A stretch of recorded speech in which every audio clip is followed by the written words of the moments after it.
तो खेलों का महाकुंभ अब से लगभग 25 मिनट बाद ओपनिंग सेरेमनी की शुरुआत होनी है। हालांकि कोरोना के खतरे को देखते हुए थोड़ा सा इसको कम किया गया है। जो भारतीय दल है वो पूरा इसमें शामिल नहीं होगा। हमारे साथ हमारे दो सहयोगी जुड़ रहे हैं और आज मातृभूमि का ये जो एपिसोड है ये बहुत खास है, क्योंकि खेलों के महाकुंभ की बात हो रही है। आज मातृभूमि में हमारे साथ नेशनल स्टेडियम से कुंतल चक्रवर्ती जुड़ेंगे और साथ ही हमारी स्पोर्ट्स एंकर प्रीति दहिया भी मुझे दिखाई देने लगी है। कुंतल, पहले तो मैं आपका रुख करना चाहूंगी और ये जानना चाहूंगी कि अब से लगभग 25 मिनट का समय बचा हुआ है। क्या उत्साह, क्या जोश, खेल मंत्री कितनी देर में पहुंच रहे हैं नेशनल स्टेडियम?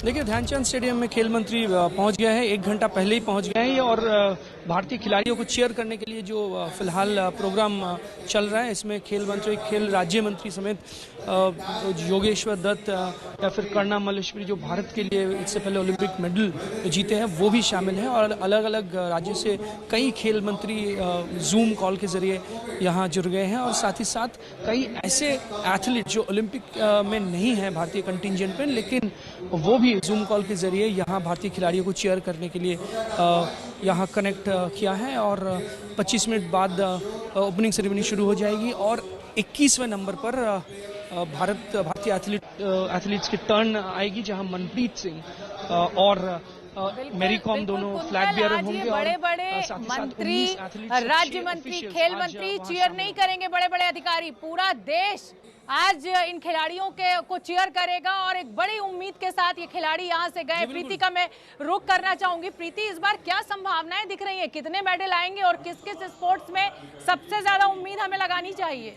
शोभना, इससे पहले कि हम संभावनाओं की बात करें, आपने बात की कि आज का मातृभूमि का एपिसोड बहुत खास है, क्योंकि अब मातृभूमि की सेवा में हमारे खिलाड़ी उतरे हैं मैदान में और ओलंपिक्स में 125 से ज़्यादा एथलीट्स का एक जत्था गया है इंडियन कंटिजेंट की तरफ से। और अब हम संभावनाओं की अगर बात करें तो कल ही पहले दिन ही एक्शन में उतरेंगी weight lifter Mirabai Chanu. 39 kilogram की वेट कैटेगरी में नजर आएंगी। रियो ओलंपिक्स में ज़रूर उनको निराशा हाथ लगी थी, लेकिन इस बार उनसे बहुत उम्मीद है, पोडियम फिनिश तो ज़रूर होगी, ये हमारा हंच है, ये हमारी उम्मीद है। उसके बाद अगर मैं रेसलर्स की बात करना चाहूँ तो 2 बड़े नाम हैं हमारे पास। बजरंग पुनिया, जो कि 65 किलोग्राम में खेलते हैं, मैट पर उतरेंगे और वो इस वक्त काफ़ी स्ट्रॉन्ग कंटेंडर माने जा रहे हैं अपनी वेट कैटेगरी में पोडियम फिनिश के लिए। और वहीं अगर महिलाओं के वर्ग में बात करूं तो विनेश फोगाट इस वक्त अपनी वेट कैटेगरी में वर्ल्ड नंबर 1 है। तो 2 बड़े मेडल कंटेंडर्स हैं हमारे पास रेसलिंग के मैदान में, रेसलिंग के मैट में जो उतरने वाले हैं और उनसे बहुत उम्मीद है। विनेश की जो अपनी घुटना पकड़कर दर्द में कराने की जो तस्वीरें हैं रियो की, वो अभी तक हम भूले नहीं हैं, वो खुद नहीं भूली है, बल्कि उन्हीं तस्वीरों से उन्होंने प्रेरणा हासिल की है कि इस ओलंपिक्स में वो जरूर अपनी छाप छोड़ेंगी, जरूर भारत के लिए कोई ना कोई मेडल लेके आएंगी।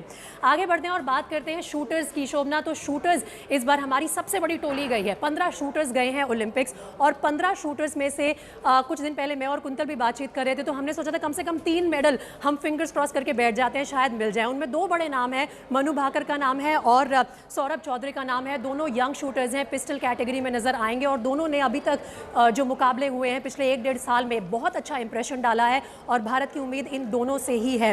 और फिर बात करते हैं आर्चरी में। अभी अप्रैल के महीने में ही आर्चरी की वर्ल्ड चैंपियनशिप हुई थी और उसमें दीपिका कुमारी ने 3 गोल्ड मेडल जीते थे। तो जब आप ऐसी एक आर्चर भेज रहे हैं ओलंपिक में तो उनसे मेडल की उम्मीद होना बहुत जायज़ है। और कुछ और बड़े नाम है बॉक्सिंग में, मैरी कॉम खुद हैं जो आपके पास और उन नामों पर भी हम चर्चा करेंगे, क्योंकि इस समय खेल मंत्री को सुनना भी बेहद जरूरी है। तो आप दोनों ही बने रहिए हमारे साथ। ये जो खेलों का महाकुंभ शुरू हो रहा है, तो आज मातृभूमि का भी ये एक खास एपिसोड है।